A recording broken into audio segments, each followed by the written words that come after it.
إنك حميد مجيد. يا رب صل وسلم دائما أبدا على حبيبك خير الخلق كلهم. الحمد لله الذي لم يتخذ ولدا ولم يكن له شريك في الملك ولم يكن له ولي من الذل وكبره تكبيرا.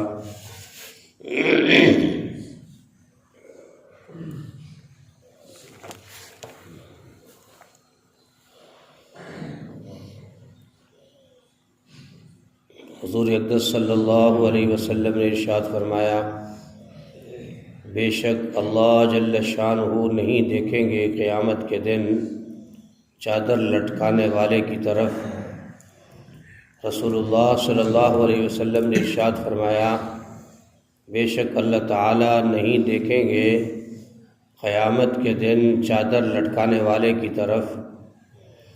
رسول اللہ صلی اللہ علیہ وسلم نے ارشاد فرمایا، بے شک اللہ جل شانہ نہیں دیکھیں گے قیامت کے دن چادر لٹکانے والے کی طرف، یعنی چادر کا لٹکانا عذرائے تکبر کے، چاہے نماز کی حالت میں ہو یا بغیر نماز کی حالت کے بھی، وہ چیز جو انسان کے نفس میں تغیر پیدا کرے، تکبر پیدا کرے، فرمایا اس کے استعمال سے جو ہے اجتناب کرنا چاہیے۔